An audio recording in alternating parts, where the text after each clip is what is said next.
Welcome to Casual Chat Live. I am Brian Germain, and we have Kate Cooper Jensen, right? Yeah, that would be the Danish pronunciation. You know, when we're on the other side, we usually just default to Jensen because because America. Because America, exactly. Welcome. This is exciting. I'm really glad. Yeah. Thank you very much. Yeah, it's really, really cool. So I always like to assume that some of the people don't really know my guests that well.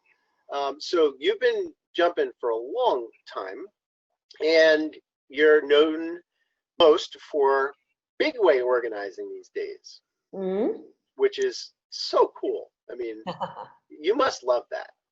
I do. I love all kinds of skydiving. I'm still a very active four-way competitor. I like fun jumping. I like boogies.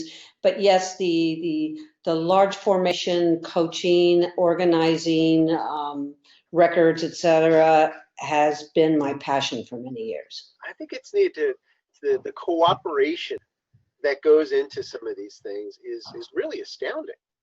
I mean, you're looking at it, getting these people from all parts of the world.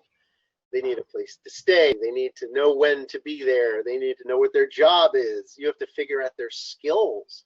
It's a lot easier now that we have the internet and Facebook and email. In the old days, you'd have to get an invitation, put it into an envelope, stick a stamp on it, write out an address, send them out, and then eventually the yes I'll comes, the checks and everything would putter in. And we did big formations with hours and hours and hours just to invite people. Now you post a Facebook page, do an event, you push a button, it's word of mouth, and it's amazing. And it really has opened up skydiving so much more to the world as opposed to just local and regional events. Right. I love that. I love that. And of course, the talent is all over.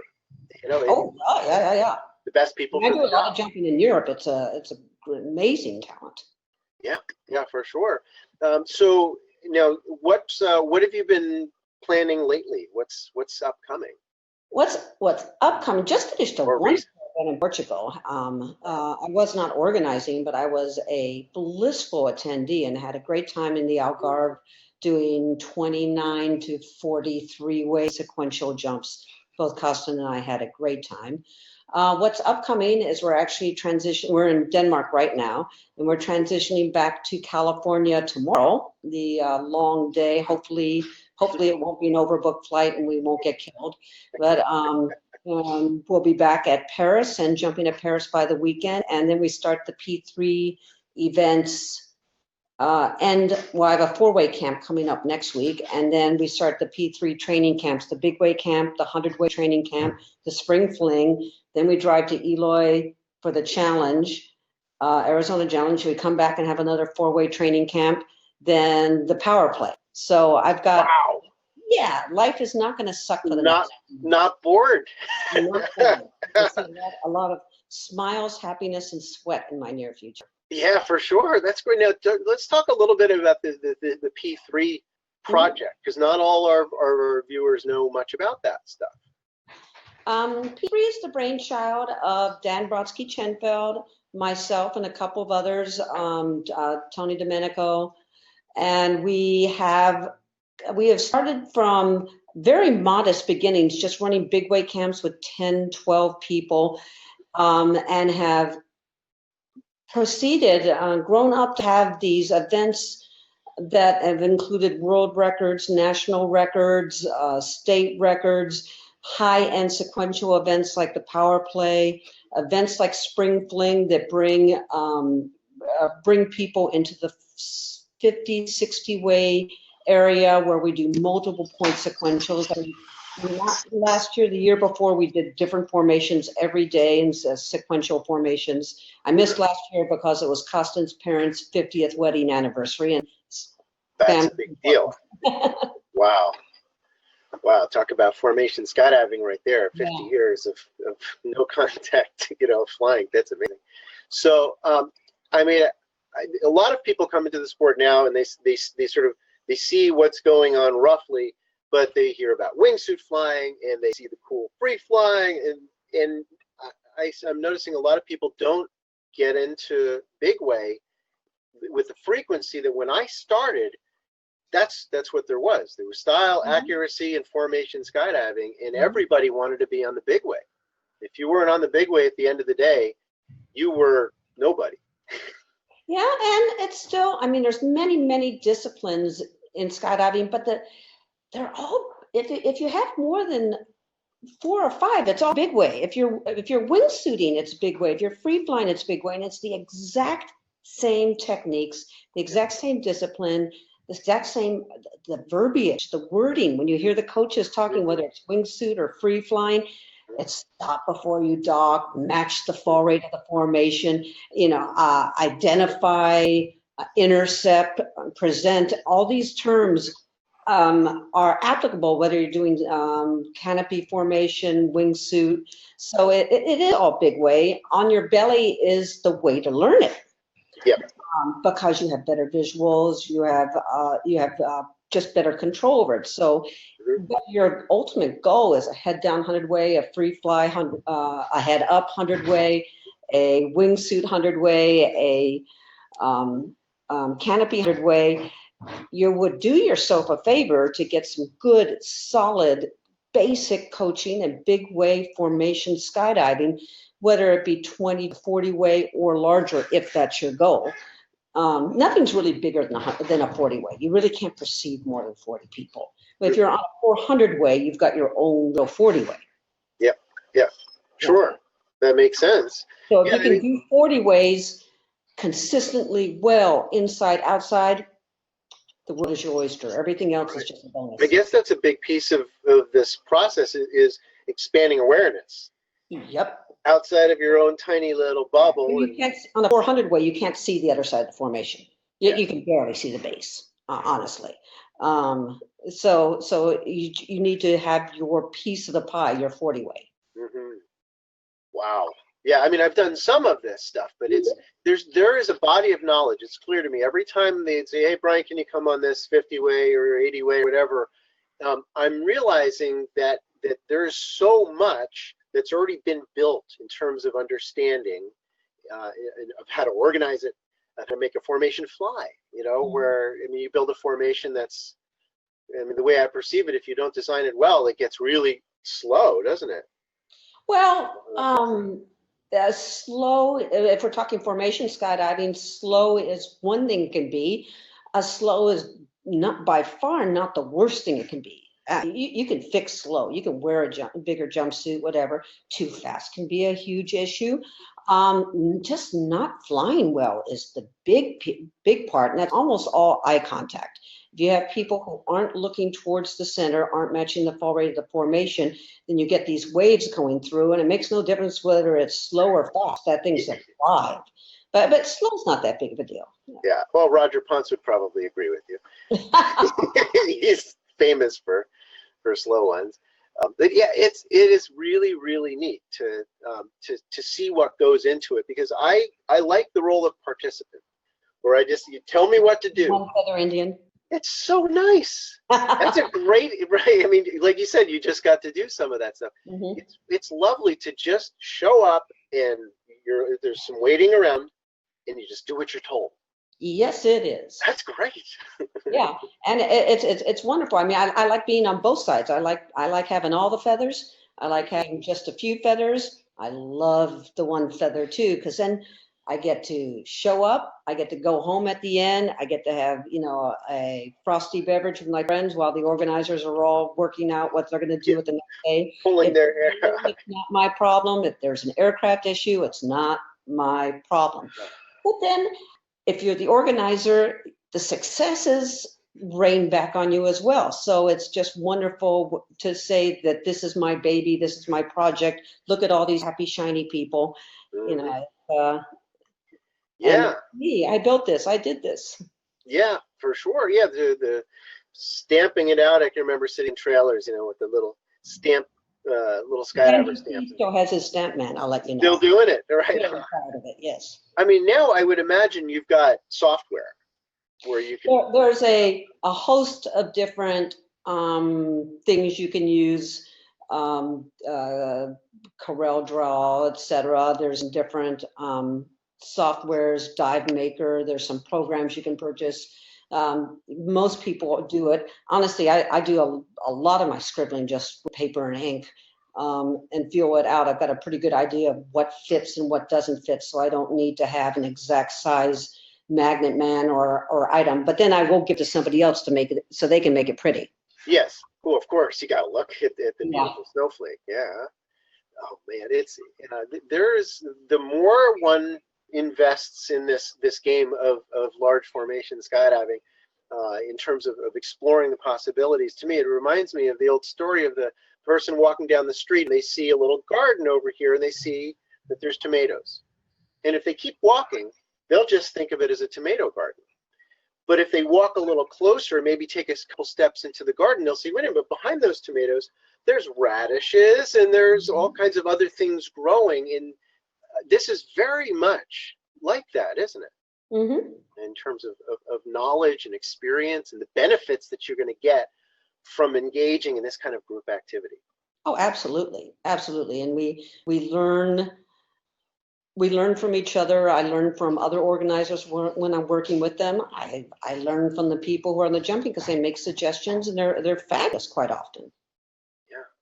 Yeah, absolutely. To cooperate. I love how there's so many great posters out there about teamwork that show formation skydiving, and it's true.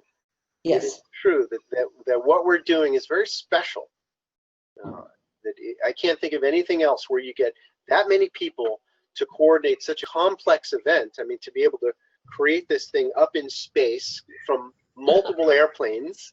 Yes, it's astounding. Yeah, it's fun. I love it. So I was thinking, maybe I can pull up a little bit of video and you can narrate. Sure. Does that sure. sound good? All right, give me.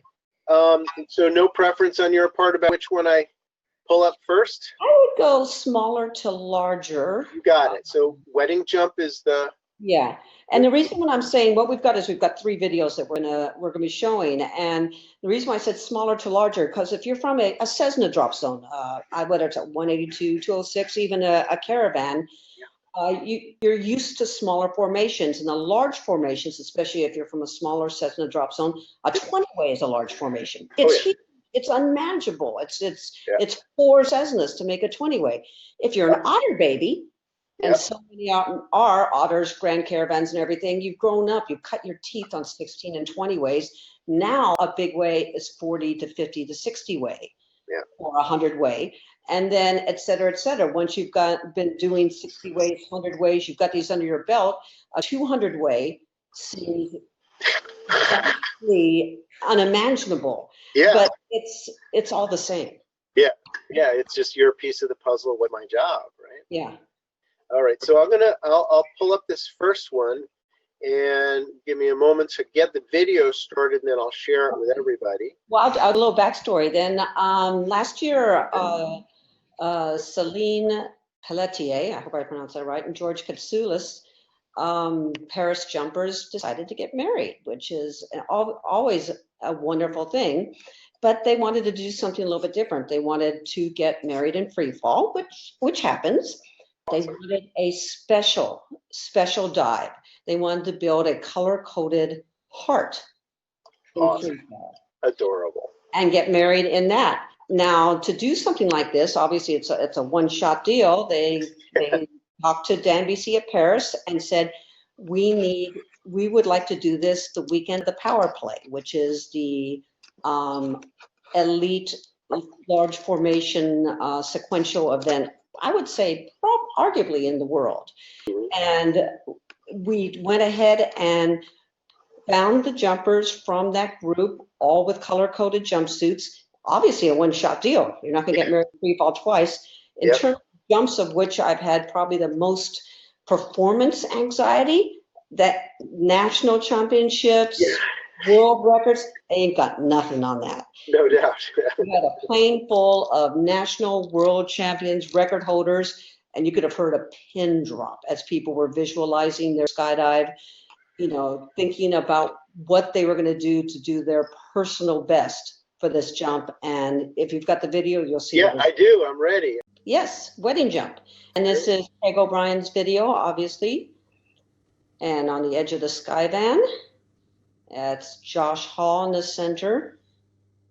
Shake, shake, shake. Up, down, and out. Nice exit. Wow. Fantastic video too. Okay, so Celine in white, custom-made wedding jumpsuit, George in black.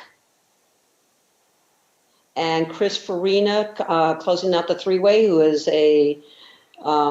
was a renter priest for the skydive, and he actually they did the vows inside the airplane and then just had to do the final kiss. She's carrying her roses there. Oh, wow.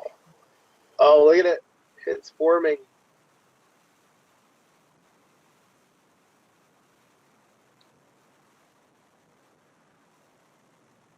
And we have one grip, Panic. one grip, one grip, one grip. Fly it to the center point. Fly it to the center. Don't panic. Yeah, but keep the heart going. Oh, there we go. They have to kiss. Mwah. Woo-hoo. And now the wedding is done. Running away. Oh, that's amazing. It was amazing. So you had, what, 40 practice jumps to do that? Yeah, that was a one-shot deal. Amazing. We did lay it down on the ground. We spent a good bit of time working on it, but I'm very impressed. It was an amazing jump, and it was one of the special jumps I've ever made. It was fabulous. Yeah, yeah. So I mean, so obviously, what goes into 1-point skydive, big deal, right? yeah, but I mean, you had to figure out what is going to work dimensionally in terms of the shape and size of it. Yeah. Then we looked at biomechanics too, heights, actual heights of people, sizes of people, to make the heart fit the best. Right. And then there's, of course, exit orders so that people arrive at the right time. Mm-hmm. And you used how many airplanes on that one? That was one. That was a skydive. One, yeah. And you nailed it. And the pilot of the skyvan was the best man. Oh, cute. All right. I love it. In a suit and tie. Nice. And you flashed it. In climbing, right? We call it flashing it. Amazing. Yeah, I love it. This is it. I mean, I came from a drop zone where we were lucky to get 2, maybe 3 Cessnas together. Yeah. And it didn't matter. I mean, to us, that was 3 Hercules in formation, and we were so jazzed about doing that stuff. And I hope that more and more people not only have the desire to do this stuff, but have the wherewithal to deal with the ego aspect and the fear aspect of showing up and saying, I'm going to do my best, and I don't know if it's going to be enough. Yeah, and that's where what we call our big way camps really, I think, are powerful tools because they are no-fault environments. We bring people minimum jumps, approximately 200, although we routinely have people with thousands and thousands of jumps come to them because we allow people to try. You can, if you're heavy, you can go on the outside. If you're light, you can go on the inside. If you can dive late, you can go to the right trail, you can go to the left trail, and you try things out. And if you make a mistake, it's okay. Are we going to show it on video? Yeah. If it's particularly good, we may show it several times, perhaps in reverse, slow-mo, but you'll learn from it. And hopefully, well, the idea is everybody else will learn from it as well. Mm-hmm. And, the trick is to learn from other people's mistakes. And as I always say is, if you've got to make a mistake, try to make a unique one.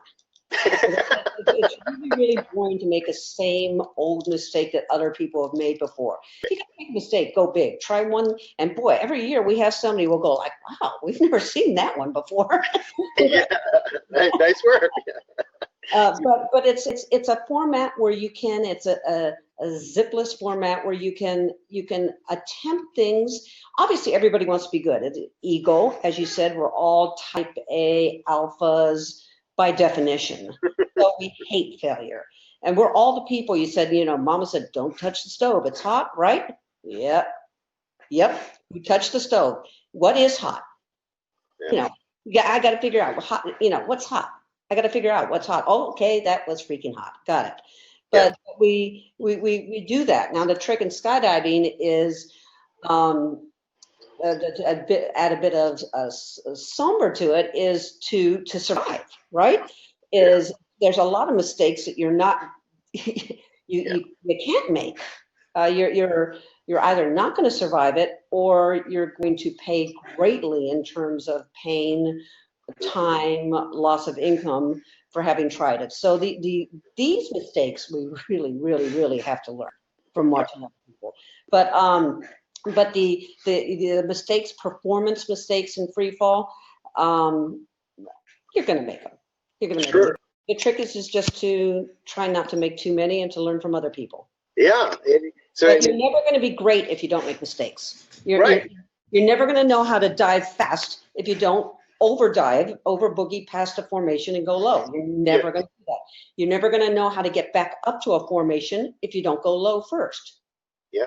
The worst people in the world for getting back up to a formation if they're underneath, skinny little girls. Yeah, they've never had to use that. They're used to going, oh, that's all I have to do. And it doesn't work. Well, you get a big old hefty guy, he can de-arch. Yeah. He can use his bodies. He uses his booties. He uses every part of his body. Head, right, not looking up, turning your head to the side. All these. Exactly. The tunnel, I would imagine, for going back up is helpful, eh? Well, of course, nobody goes back up. All you can do is fall slower. But yes, the tunnel is, it'd be a great trick. If you figure it out, let me know. But yeah, the tunnel is an amazing tool for learning how to fly your body. Because you talk to coaches, FS coaches, everybody will say, this is the way you do it. This is the way you fall slow. This is the way you do that. But the fact is I found that different bodies do different things. And there's no one perfect body position that's going to catch everybody and make them either fall fast or fall slow. Mm-hmm. So in a tunnel, you can go there and practice. You can say, Coach A said do this, Coach B said do this, Coach C, whatever. And you can actually, with the exact same airspeed, see which one works for you best. Which one can you maintain? Do I turn my booties inwards? Do I, do I turn my arms inwards? It's wonderful tool for learning how to, and for learning, like say you're in a maxed out fastball position, what can you do? You're falling as fast as you can. Can you still stick your arm out? Can you pick up grips? Right. You're falling as slow as you can. What can you do? Can you still turn? It's a way to really get out of your comfort zone. Another term that we use quite often. Get out of your comfort zone and learn how to fly uncomfortably, I guess would be the term, because sometimes that's hard. Yeah, novelty, right? To wake up into this present moment and be adaptable. Be creative and notice more parts of your body, notice more things outside of your body, behind you. At the tunnel, you're going to notice a whole lot of parts of your body that hurt after some sessions. Yeah, totally. And these muscles can be trained in any gym. I mean, I go to the gym, I do things as everybody does. Tunnel still gets these little passive inside muscles that you can't work on. The only thing that gets you tunnel fit is tunnel. No doubt. I think that a well-rounded regimen of exercise and stretching to prepare for that, because you can get hurt in the tunnel if you're in lousy condition and you decide, I've got enough money to fly for 45 minutes today. Yep. You could hurt something that will prevent you from flying. I'm starting a tunnel camp next week, and it's going to be an hour, 15 minutes a day, and you got to be ready for that. Oh yeah, it's great. But it's nice to be able to see people that have done that homework, physically to prepare for the tunnel, and they do the tunnel work and they explore the possibilities in the air. They tend to be the kind of person that you want to be docking on, or they're docking on you. Yeah.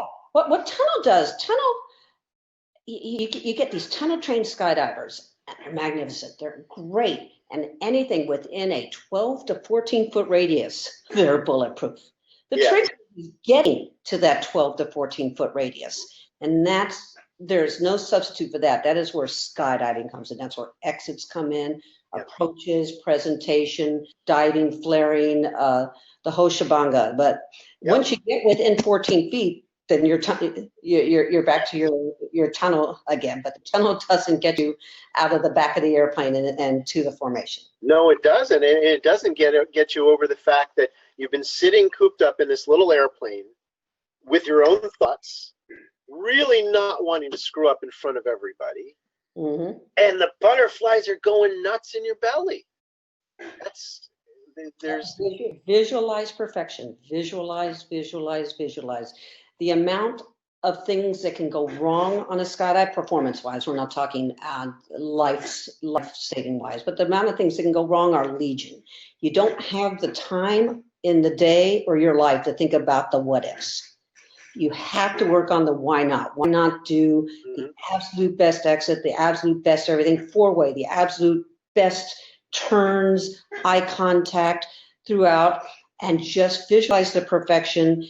If something goes wrong, and it always will, because life's not perfect, it'll sort it out if you're still working on focusing on the correct stuff. But if you fall into the trap of what if this happens, what if that happens, what if this happens, then it's a self-fulfilling prophecy. Sure. In many ways. Yeah, the mind goes where it's been practicing. Yeah, for sure. Yeah, it is terrifying, though. I mean, even when you can, you sit down and you clear your mind in the aircraft and you know your job and you know what you're supposed to do, sometimes it's a little hard to even picture the best case scenario because you're so nervous that your brain is just mud. You have to practice. It's all practice. It will never come naturally.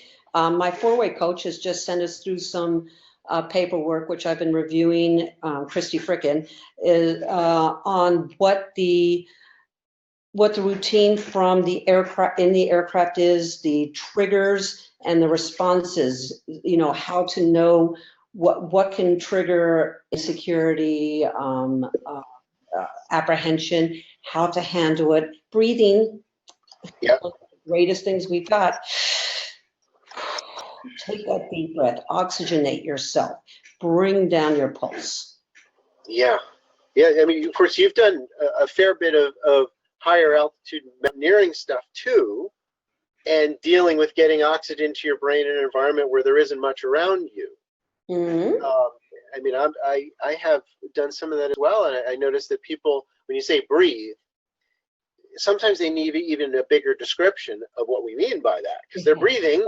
Get that dirty air out of the bottom of your lungs. So many people, and I'm a shallow breather. I'm a very shallow breather. I have to constantly remind myself to, and really push out that dirty air. Yeah. Open up the lungs again, and you can feel the things brighten up. Another good thing, and I'm sitting right now, it's hard, but Lisa Nansen, one of my heroes and mentors, the power posing, bringing your arms up, up to the, opens up your chest, opens up the ribs. So much you can take a deeper breath when you're in this powerful position. Yeah, I mean, you just feel better when you do it, even if it's for 30 seconds. Gets the tension out of your neck. Yeah, we get into like a little ball. Mm-hmm. Like, I think your flower is closing. That we're both sitting in front of right now, where your shoulders come up, your head comes down. It's all of Western society is suffering from this, and we're suffering from this, and we're our flower is closed, and we need to remind ourselves to open it. Yeah. In every way. Yeah. And skydiving does let us open, because you can't worry about the mortgage when you're in free fall. Isn't that great? Yeah, it is. You can't worry about the test results when you're in free fall. Yeah, because you have a project. Yeah. Your project, and that project may be docking on a four-way for the first time. It may be doing a intricate multi-point 30-way sequential. It may be the wedding dive. It may be your first hookup. Yeah. And you may be passing the baton, but that's what the goal is. And it's something that means something to you. It's a goal, an achievable goal. Yeah. Boy, that's big. Right, an achievable goal that is not easy, has value to you personally. Absolutely. Yeah, people show up for that. They flip the lights on and go, let's actually try in this vulnerable place of what I call give a shit, you know, where you decide to invest yourself fully, and there is always the risk of failure. Yeah. And yet, how does one, you know, I'm sure that you deal with that an awful lot, where people's lower lip is sticking out because maybe they had to go back to the bench, or maybe they had They're to, having a bad day. they're just having a bad day. And Yeah. yet oftentimes they wear it as a personality trait for a while. It's hard not to take things personally. That's one of the things that I know that it's a constant goal for me, is not to take things personally, because honestly, the majority of the world really doesn't have enough time to be mean to me. You know, so why should I think that they are? You know, so don't take it personally. Think about what you can do to improve the situation, to remedy it, and what you can do in the future to remedy it. I mean, part of my job, and one of the least pleasant part of my jobs that you alluded to, is um, taking people who may not be performing for whatever reason. They're having a bad day, they're ill, they didn't prepare enough, their head's not in the right place, and saying, this is not the dive for you. I'm so sorry. Well, we need to, you know, the team has a goal. We need to move forward, and at this point in time, you're not going to be part of that moving forward. And it's a very difficult part. And I know people joke about it, you know, swinging the axe, bringing in chains, but it's still, you're talking to somebody, and I mean, sometimes you're breaking their heart. Oh yeah. Oh man, it's rough. And one of the things that I've really tried to, and pride is an awkward word, but I do pride myself on it at times, is that I'll never let a single event color a person for future events. So it's not like you're X forever. And in many cases, I have worked to bring people, if not that event, then onto other events back, who I have personally had to give the bad news to. I've brought them back again, you know, assuming that they've got the desire, they're doing their homework, they're in the headspace, which usually they do, because skydivers are very motivated people. Yeah. And come back and then enjoy future records and future events with them. Yeah. A part of this game is realizing that you just have shown up with not enough tools, not enough focus, whatever, and you have to say, this is a state. It's not a trait. You know, it's not in my genes to be a failure. It's just I need to take extra steps beyond what I've done and change my state. What we have is, and this is always, I think, one of the great things about skydiving is a team sport played by individualists. Yeah.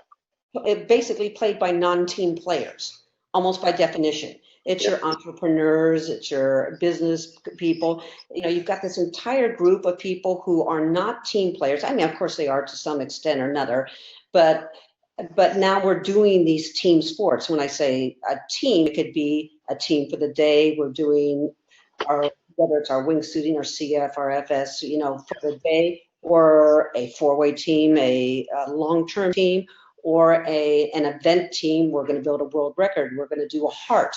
We're going to do these things, but it's still a team for whether it's one jump or hundreds and thousands of jumps, and by individualists. Yeah.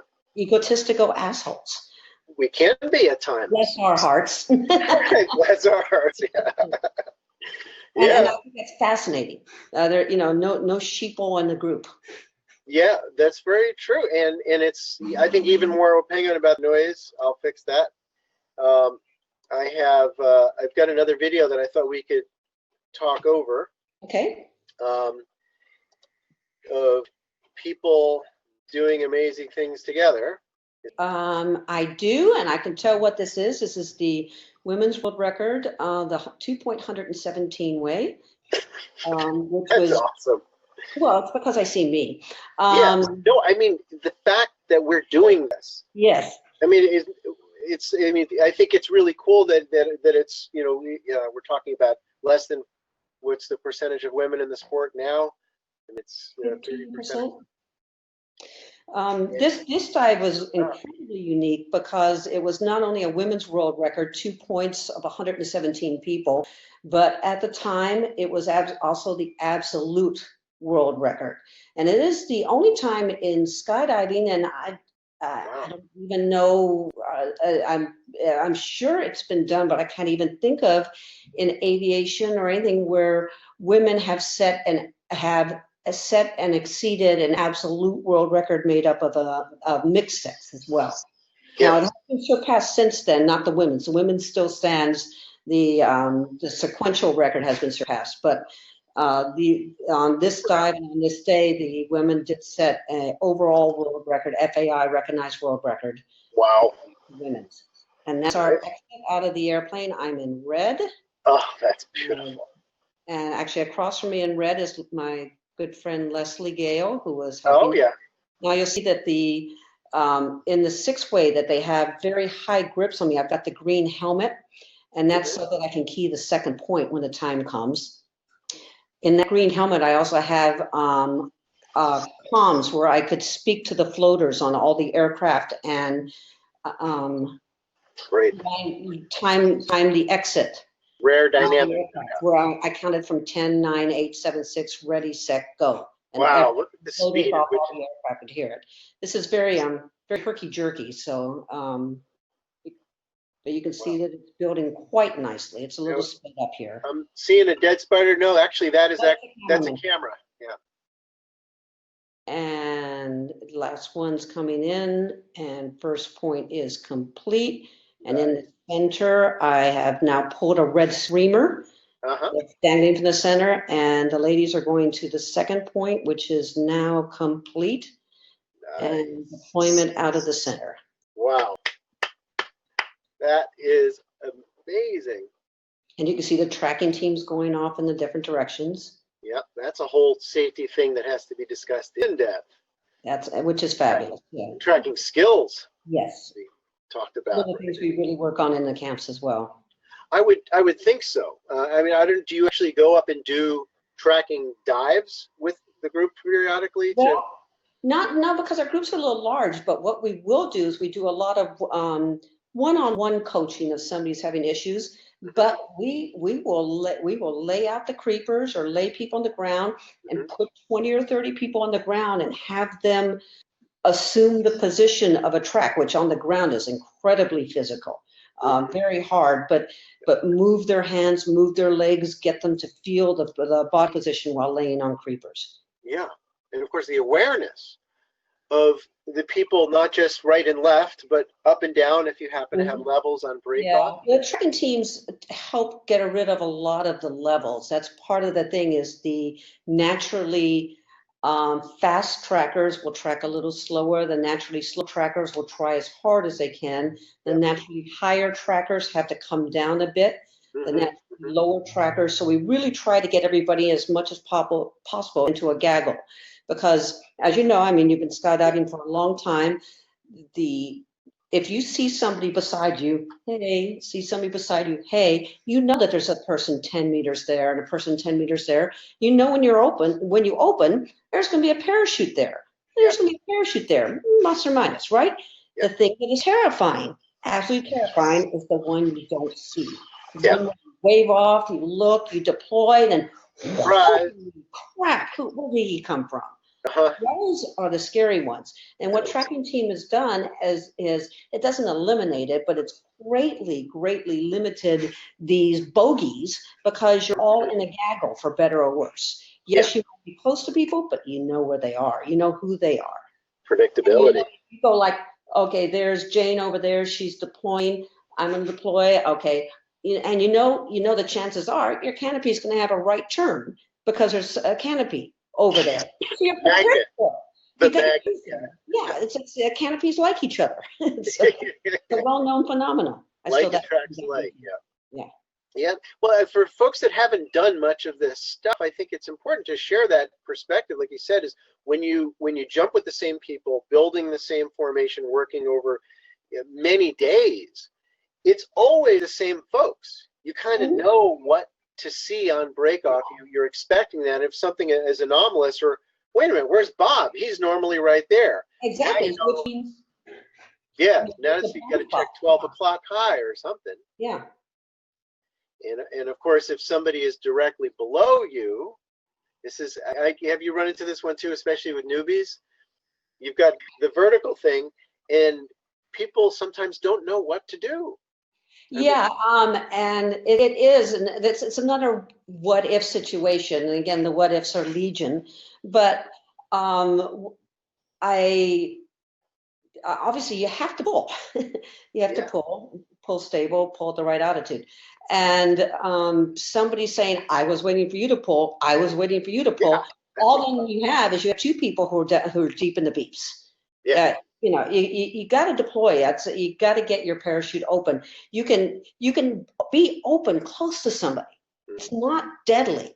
It's maybe not the happiest thing to be. It could be scary, but and honestly, actual canopy collisions are not that common if people are paying attention to each other. Where deploying low, having two out because of an AAD fire mm-hmm, is ridiculously common. Honestly, it's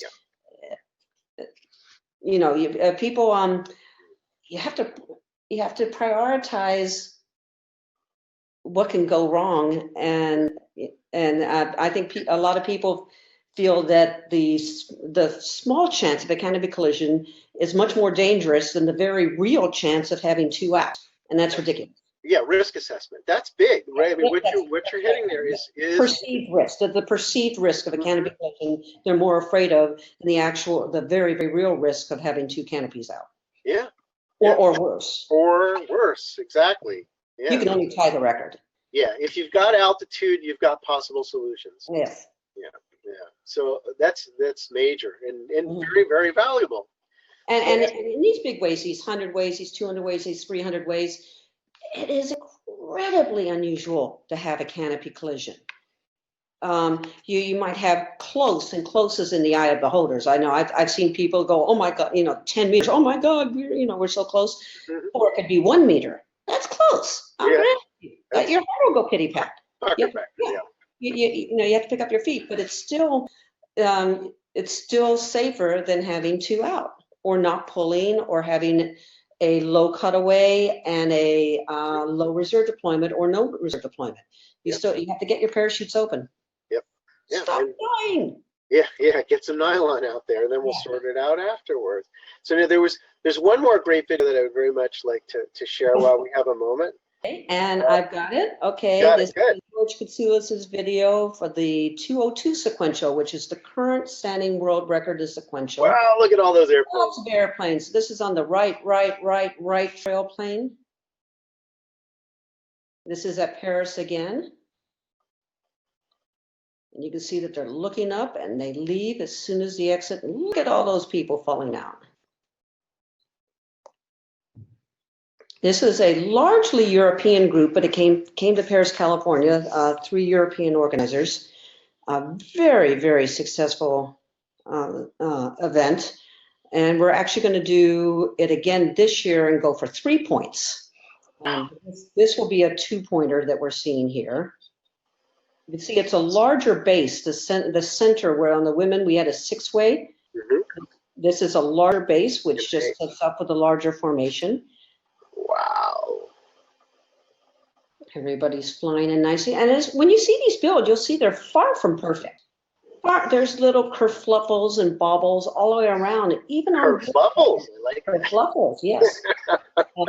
I think you'll see call correctly. There's kerfluffle happening. But you don't see people moving, migrating sideways across into different quadrants. No. So now we are complete, and boom, you see wow. we're sequencing. That is a work of art. And he actually keyed to the 3rd point, but we ran out of time for it. And Yeah. the key to the 3rd point was dropping the streamer. And again, you see huge tracking groups heading off. You can see the drop zone very far away. Yeah. Thank goodness for big open fields. Yeah, yeah, okay, exactly. Well, that's landing off is, I'm sure. The world is your drop zone. You're But it's an important skill to have, whether if you say, I'm never going to do a big way, you can never guarantee that you're not going to land off. Yep. So having good, solid survival accuracy skills. I mean, you jumped all through. You've jumped in Norway. You've jumped all around the world. Sometimes you're landing in a place that you don't really expect, and it's nice. Yeah. Sometimes, but if we have good accuracy and pattern skills, Yes. right, to cooperate with the people around us, it's not that big a deal. I mean, a pattern is a pattern. You just superimpose it someplace Absolutely. else. Yep. It's just a matter of choosing early. Yeah, and on these, because it was 200 people and the spot was slightly offset on purpose, to put it more over empty fields, you would kind of have, we had landing areas for a perfect spot, but sometimes you just couldn't make the landing area. You would find a good field, and you still had that group of people you had tracked off with, that you would open with. It's the same people you're landing beside every jump. Sure. So you have familiarity. You have comfort. You know that, okay, there's Holly. She's going to go ahead and land in that field. That's a good landing area. I'm going to go ahead and land right beside her. Yeah, yeah, for sure. And then you get the high five. You get the high five, and you get the you get the ride back, as opposed landing alone. There's no advantage in landing alone in an out landing situation, because it might be harder to find you. Yeah, yeah. Do you ask people to bring phones with them on big waves because of the risk of landing off and being injured off drop zone, or is it? We do not, though. I usually jump with a phone for that reason. I've only ever had to use it once. That was in Poland. We were doing some 100 waves and landed kilometers and kilometers away from the drop zone. And I had the drop zone phone number in there, and but the person only spoke Polish, so the farmer I landed beside, I handed him the phone, and I think, and Norm, in fact, I think on that same jump, I had my U.S. phone with me, and Norm Kemp had called me, who had landed in another field, going, I love Norm. I don't know where I am. I'm in Poland, I think. Well, that's the tricky bit, isn't it, about landing off? I did that at I go, okay, Norm. Oh, I think that's when I gave the phone to the farmer so that he could give it to his farmer, so they could find where Norman was. Yeah, well, I mean, at the very least, as an organizer, drop zone management, just to know that the person is okay. We'll find you eventually, sooner or later. A lot of drop zones, at least in Europe, have little, like the equivalent of a taxi card. It's a little business card, and you can take it with you in your jumpsuit pocket, so you can easily call the drop zone back. And we'll also have the emergency number, which varies from country to country.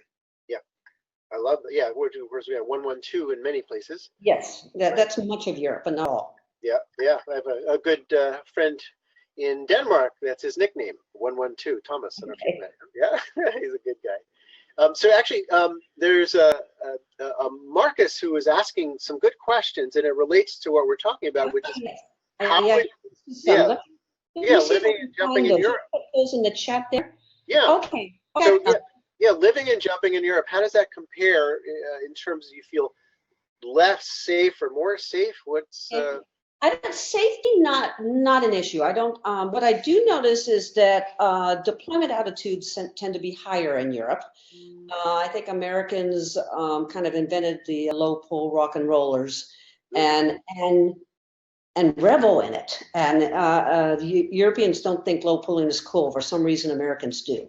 So I would say personally, it's probably a little safer. I think landing patterns, canopy control is more predictable in the United States than in many countries in Europe. I would say I've been constantly surprised at how few RSL/Stevens lanyards/skyhooks I see in Europe. It's not near as prevalent in Europe. This is all personal stuff. It's not a group safety. Yeah. But group safety, I don't feel that there's a difference at all. Obviously, it's more expensive to jump in Europe. It's usually colder to jump in Europe. Yeah.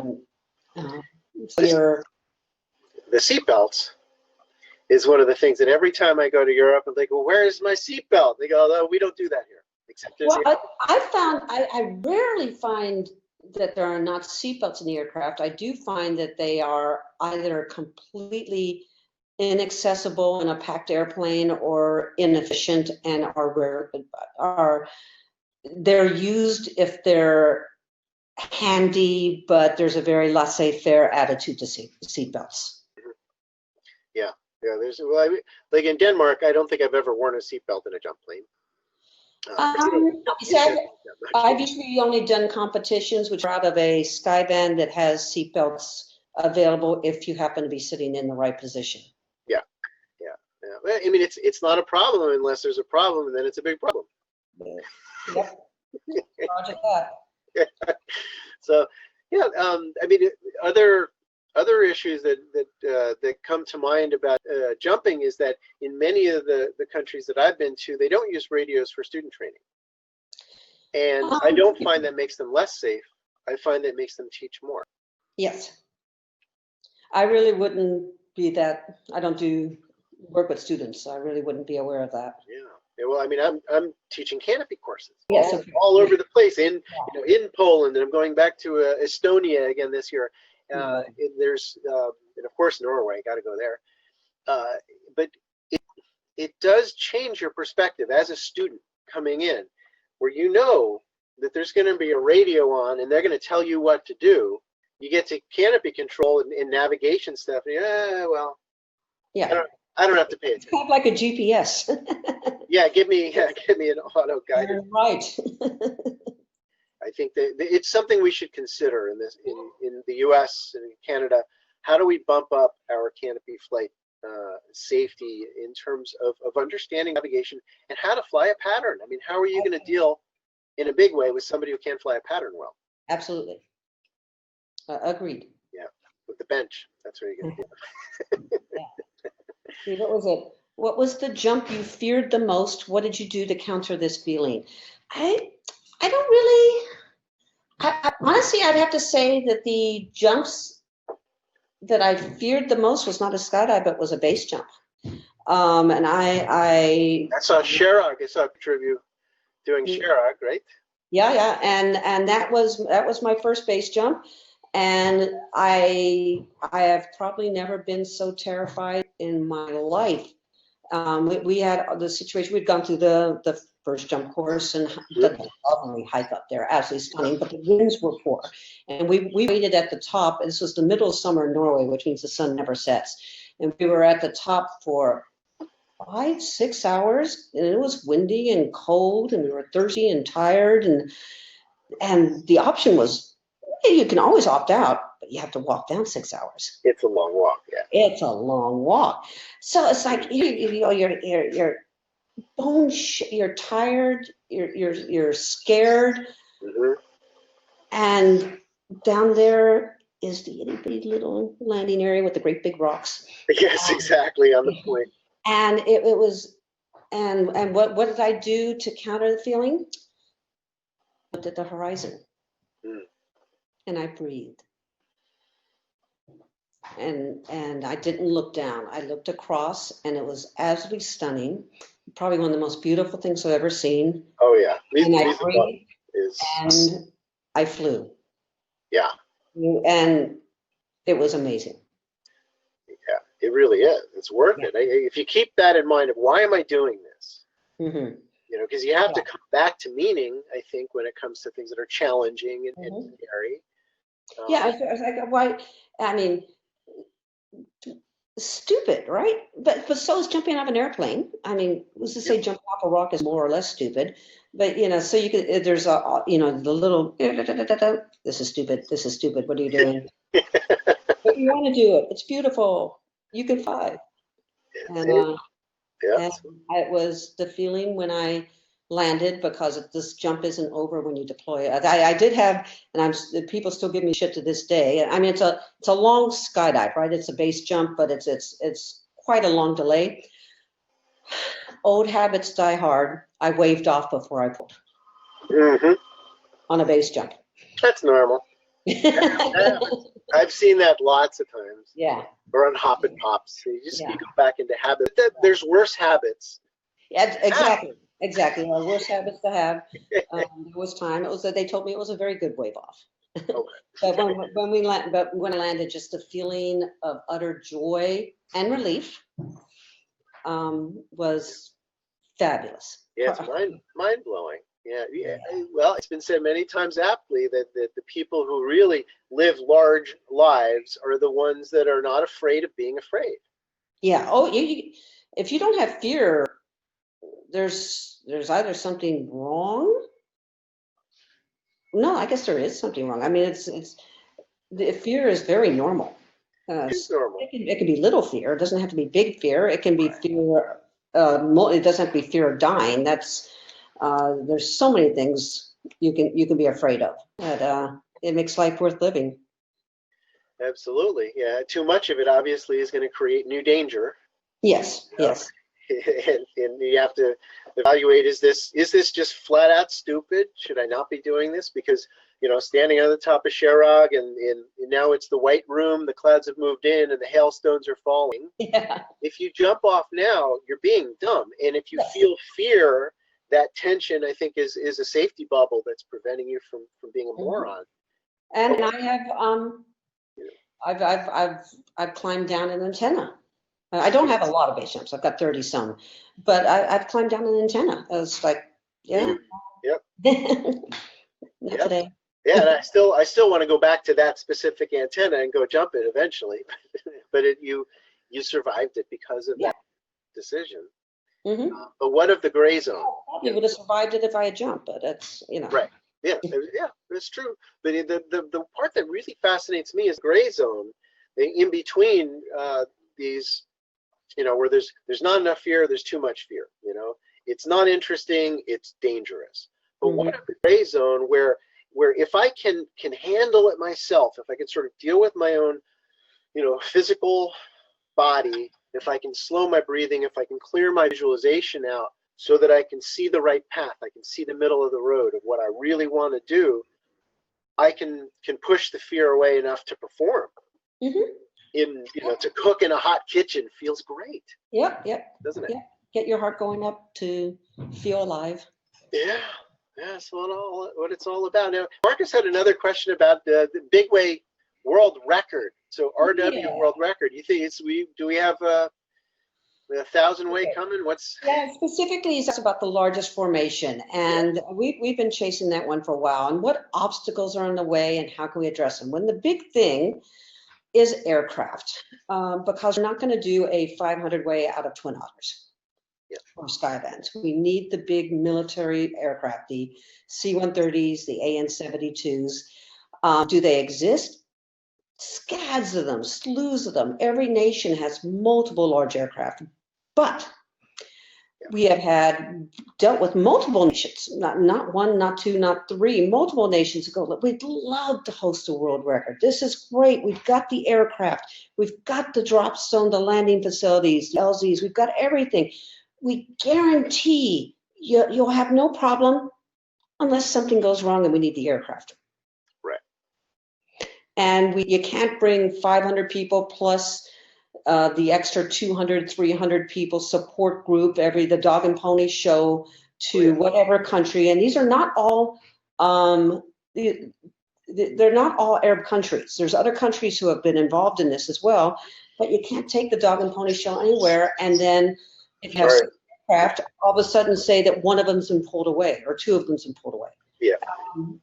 Because then it's a non-viable situation. Mm-hmm. So what we need now are the aircraft available civilian? Yep. Yep. Can you hire them? Yep. Are they expensive?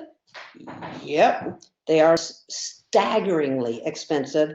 And since many are on lengthy leases, either hauling fish or hauling cargo or to military, to get your 6-7 aircraft, all civilian at the same place at the same time for the same time period, you're talking millions and millions of dollars and working in advance. And so far, nobody has been willing to write the check. If anybody's there, I was just going to say that if some of our viewers are interested in seeing this happen or being on it, I'll guarantee you a slot. Exactly. I'll train you. You have 0 jumps, I'll train you. We have time. Yeah, absolutely. It wouldn't take that long. I mean, wouldn't you say that by now we actually have the talent? Oh yeah, there's no question. I mean, the fact that we're doing multiple 0.200 ways with a small portion of the active FS jumpers in the world, I've no doubt that and there are younger people. I mean, the joke is the average age of the FS jumper gets older every year, I and, noticed and that. the sport is graying in many ways, but there's also young youth, new blood, new talent coming in, rolling in. Yeah. And I see this in every event I come to. So yes, the talent exists. Yeah. The Yeah. desire exists. We need aircraft. It all comes down to airplanes. And they exist as well too. So it's just a matter of time. Yep. Yeah. And And, belief that it's possible. oh, I believe it's possible. I just, I can't write the check. Yeah, not yet. Yeah, so wait, yeah, I'm sure that it'll happen. I hope So so. yeah, eventually. Well, it has happened in the past. Yeah, the sequential records have opened up a new categories for record possibilities, but there's something sexy about that absolute record. Oh yeah, a great big blot. Yep. And of course, you probably don't get this very often, but I've been there a few times where I wasn't on a large formation. And when you're standing on the ground, especially when there's no wind and you got that Hollywood spot right over the DZ, and the sound of the formation coming down and the sound of the people breaking up. And the pop of the canopies. Nothing like it. Yeah. My heart rate has actually gone up right now as you've been talking about. Yes. I mean, mine as well. Like, I got goosebumps remembering this. And if you haven't experienced it and you're not maybe ready to actually do the large formation skydive, at least show up, Volunteer. There's always jobs to be done on these record events. Yep. Checking in people. I mean, there's always things to be done. And you get to meet the players, hang out, go to the video debriefs, learn. Watch video. If you do nothing in the sport, watch video. There's so much of it. You can learn from it. I can watch video all day long. Yeah, I don't get it. I just love this sport. I know, isn't it cool? Yep. It just keeps getting better. But this was great. I think hopefully what we've done here is reach out to the skydiving community that have been busy with their free fly big ways or whatever else, and they haven't really touched into this stuff. And now they're getting a better sense of what goes into it and realizing how cool it is. Oh yeah. To cooperate with a big bunch of people and have this superordinate goal. Oh, to have a goal, to achieve a goal with a group of people, 100, 200, and it's like you all climax at the same time, right? Very much so. Very much it's so. Amazing, the feeling. It's you kiss everybody, you hug everybody, you cry, you throw parachutes on each other. It's we are the champions. Yeah, friends for life too. Yeah. This is building these long-term relationships. So, so I urge our viewers, if you're not already doing this stuff, go out and build some 10 ways, and get the coaching that you're going to need to figure out what you don't know about this stuff, and see what you can do. Come to one of our big way camps. We've got one beginning May in Paris. Fantastic. Come join us. You should join us. It's possible. Yeah. Fairly booked with canopy. I've jumped with your bride many times. I've done records with her. You should come to a camp. Yeah. Well, I hope we do. I'm sure we will. Yeah.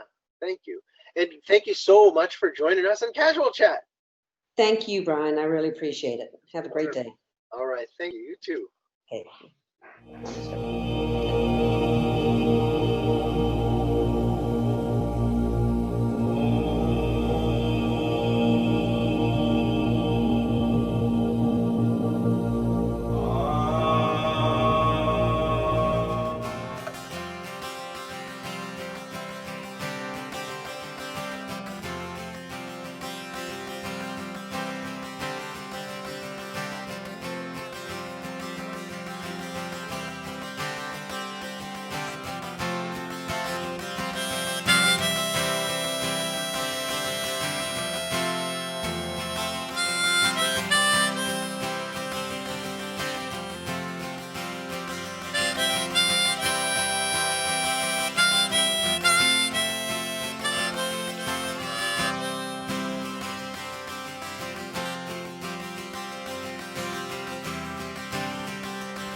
silver car